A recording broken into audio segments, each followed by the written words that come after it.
Hi viewers, మనం వచ్చేసి గద్య భాగము డాక్టర్ సర్వేపల్లి రాధాకృష్ణ గారు రచించినటువంటి ఉపాధ్యాయ దినోత్సవం గురించి మనం తెలుసుకోబోతున్నాము.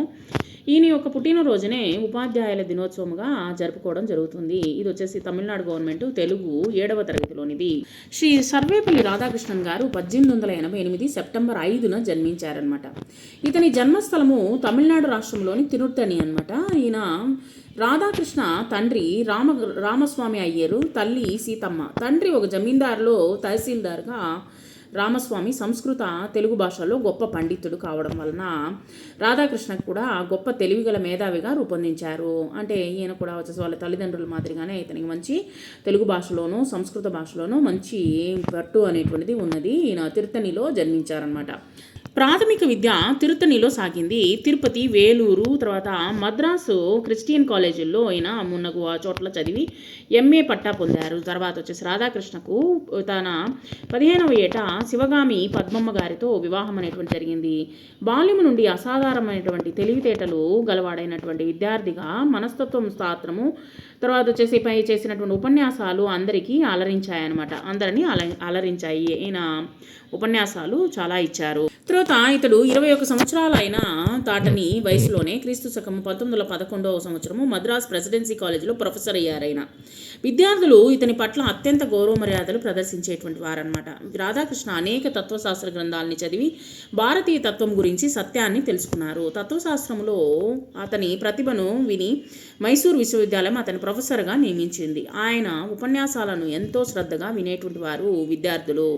చాలా స్పీచెస్ వచ్చేసి కొంతమంది ఇస్తూ ఉంటే చాలా బాగుంటుందన్నమాట. ఆ విధమైనటువంటి వాటిల్లో ఈయన కూడా వచ్చేసి ప్రొఫెసర్గా ఆయన అప్పుడే రాణించారు 1911వ సంవత్సరంలో. ఈయన ఉపన్యాసాల్లో ఎక్కువగా రాధాకృష్ణ తన ఉపన్యాసాలు విద్యార్థుల్ని ఉద్దేశించి విద్య సర్వసంపదలకు నిలయము, ప్రతి పౌరుడు దేశం మనకేం చేసింది అని ఆలోచించక దేశానికి మనమేం చేశాము అనేటువంటి గుర్తించి దేశ సేవ చేయాలి అనేటువంటిది, అప్పుడు దేశం అన్ని రంగాల్లో అభివృద్ధి సాధిస్తుంది అనేటువంటిది ఇక్కడ మనకు చెప్తూ ఉన్నారు.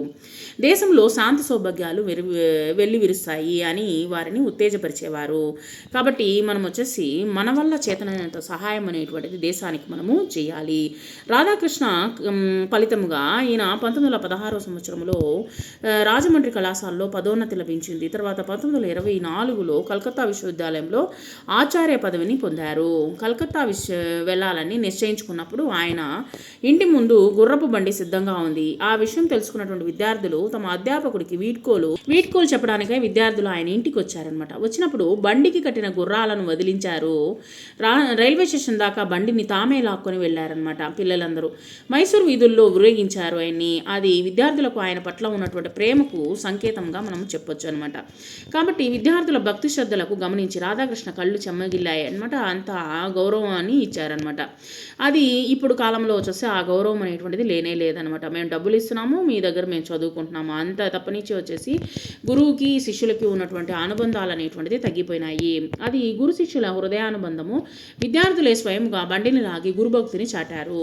కలకత్తా విశ్వవిద్యాలయంలో ఆచార్యుడిగా ఉన్నప్పుడు ఆయన భారతీయ తత్వశాస్త్రం అన్నటువంటి గ్రంథాన్ని రాశారనమాట.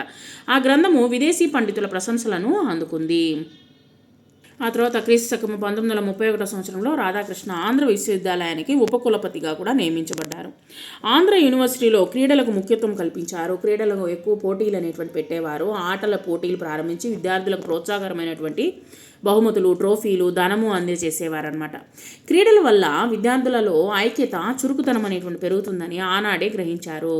శ్రీ విద్యకు అనేక ప్రోత్సాహాలని అందించాడు. ఈ విధంగా వచ్చేసి శ్రీ విద్య అనేటువంటిది చాలా ముఖ్యము అనేటువంటిది ఈయన విద్యకు ఎక్కువ ముఖ్యత్వం అనేటువంటిది ఇవ్వడం జరిగింది. 12/7/1949 సంవత్సరంలో మన భారతదేశం మొదటి ప్రధానమంత్రి పండిత్ జవహర్లాల్ నెహ్రూ రాధాకృష్ణను రష్యా దేశపు రాయబారిగా నియమించారనమాట. రష్యా పరిపాలకుడు స్టాలిన్ ఒక విధమైనటువంటి మనస్తత్వం కలవాడు. ఏ రాయబారితోనూ ఎక్కువ మాట్లాడు. కానీ రాధాకృష్ణ కార్యానుసరణ, తెలివితేటలు స్టాలిన్ను ఎక్కువగా ఎంతగానో ఆకట్టుకున్నాయన్నమాట. స్టాలిన్ రాధాకృష్ణతో అభిమానంగా మాట్లాడేవారు. ఈ అభిమానం చేత స్టాలిన్ మన దేశానికి అధిక ప్రాధాన్యతనిచ్చి సహాయ సహకారాలని అందించారు ఆయన. అప్పుడు స్టాలిన్ రాధాకృష్ణను మానవ సౌభాగ్యం కోసము ఆర్నిశలు కృషి చేస్తున్నటువంటి మహానుభావుడు అనమాట అని శ్లాఘించారు. ఆయన చెప్పారనమాట. సో ఈ విధంగా స్టాలిన్తో రాధాకృష్ణ చేసినటువంటి మిత్రత్వం వలన భారత్కు ఎంతగానో మేలు జరిగింది. ఇందుకు సంతోషపడినటువంటి నెహ్రూ రాధాకృష్ణ ఉపరాష్ట్రపతి పదవిని నిర్వహించవలసిందిగా కోరారనమాట. కాబట్టి నెహ్రూ మాట కాదనలేక రాధాకృష్ణ ఉపరాష్ట్రపతి పదవిని చేపట్టారు. ఆ పదవిలో 10 సంవత్సరాల పాటు సేవలందించారు. ఆ తర్వాత క్రీస్తు 1962 సంవత్సరము భారత రాష్ట్రపతి పదవిని అలంకరించారు. రాధాకృష్ణ సేవలకు మెచ్చి భారత ప్రభుత్వం 1969లో వచ్చేసి అత్యున్నతమైనటువంటి పురస్కారమైనటువంటి భారతరత్న బిరుదును ప్రదానం చేసిందనమాట రాధాకృష్ణ గారికి, సర్వేపల్లి రాధాకృష్ణ గారికి. డాక్టర్ సర్వేపల్లి రాధాకృష్ణ విద్య వలన తెలుసుకున్నటువంటి విద్యావేత్త. విద్య వల్ల మానవుడు సంపూర్ణ అభివృద్ధి చెందగలడు అని భావించి విద్యకు ఎనలేని ప్రాధాన్యత కల్పించారు. పాఠ్య ప్రణాళికల్లో సులభతరమైనటువంటి విషయాలను జోడించి అందరూ విద్యను అభ్యసించడానికి దోహదపడ్డారనమాట. ఈయన ఒక ఆచార్యునిగా, రాయబారిగా, ఉపరాష్ట్రపతిగా, రాష్ట్రపతిగా ఎదిగారు. ఈ విధమైనటువంటి పదవులని అందుకున్నారు ఈయన. విద్యను ఎవరు దొంగిలించలేరు. అవును కదా. విద్య జ్ఞానాన్ని ఇవ్వడమే కాకుండా మన యొక్క జ్ఞానాన్ని అభివృద్ధి చేసుకోవడమే కాకుండా జీవనోపాధిని కూడా కలిగిస్తుంది. మనము వాటితో వచ్చేసి గొప్పగా ఏదో ఒకటి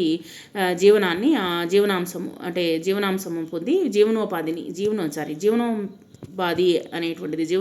అంటే మనం వచ్చేసి దాన్ని మన తెలివితేటలను ఉపయోగించి మనము మన జీవితాన్ని గడుపుకోవచ్చు అనేటువంటిది అనమాట. అంటే ఉద్యోగమో లేకపోతే ఏదో ఒక పని చేసుకొని మన జీవితాన్ని గడపచ్చు అనేటువంటిది ఇక్కడ అర్థము. ఒక దీపంతో అనేక దీపాలు వెలిగించవచ్చు, కానీ ఆ మొదటి దీపము కాంతిహీనం కాదు.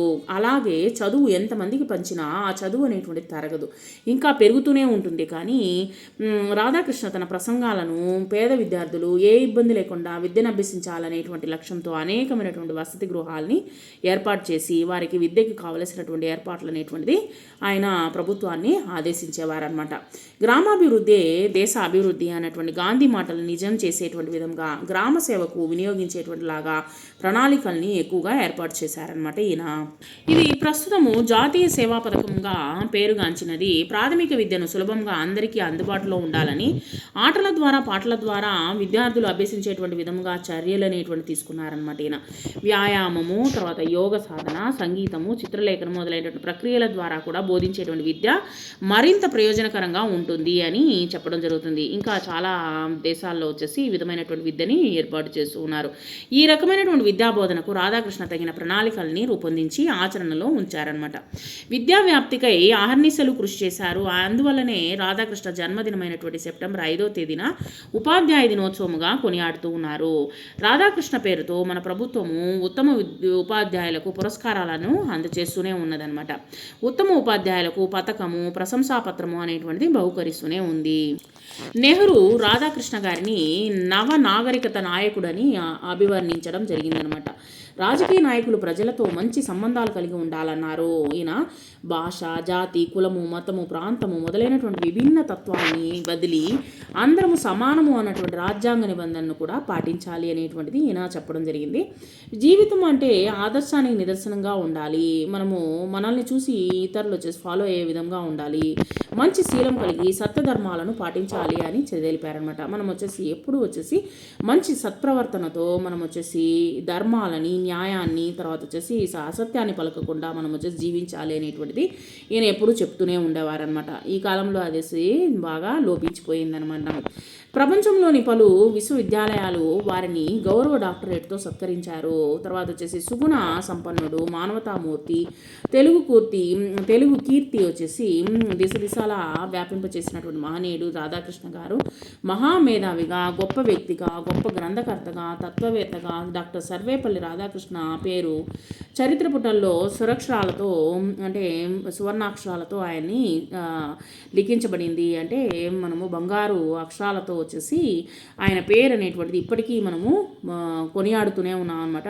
ఆయన యొక్క పుట్టినరోజున వచ్చేసి మనము టీచర్స్ డేగా మనము కొనియాడుతూనే ఉన్నాము. రాధాకృష్ణ అందుకే ప్రజల హృదయాల్లో అమరుడు, చిరస్మరణీయుడైనాడు.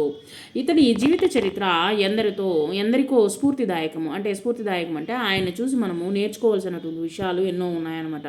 సో ఆ విధంగా వచ్చేసి ఆయన యొక్క జీవిత చరిత్ర వచ్చేసి అందరికీ ప్రజలు వచ్చేసి అంటే ఇప్పుడు ఉన్నటువంటి స్టూడెంట్స్ వచ్చేసి ఎంతో వరకు ఆయన విషయాలు వచ్చేసి ఫాలో అయితే చాలన్నమాట. అంటే ఈ విధంగానే ఉండాలి, ఇలాగే ఉండాలి అనేటువంటిది ఆయన నేర్పించారనమాట విద్యార్థులకు కూడా. ఈ యొక్క పాఠంలో అర్థాలు వచ్చేసి గ్రంథాలు, పుస్తకాలు, పండితుడు అంటే చదువరి, బాగా చదువుకున్నవాడు అని అర్థము, గౌరవము ప్రేమ, జ్యోతి వెలుగు, మేధావి ప్రజ్ఞావంతుడు, బుద్ధి మతి, కులము వంశము, పుట పేజ్. ప్రకృతి వికృతులు వచ్చేసి సత్యము, పుస్తకము పొత్తము, కులం కొలం, ఉపాధ్యాయుడు వజ్జ. ప్రశ్నలకు సమాధానాలు ఇవన్నీ మనము నోట్స్ రాసేటప్పుడు చూద్దాము.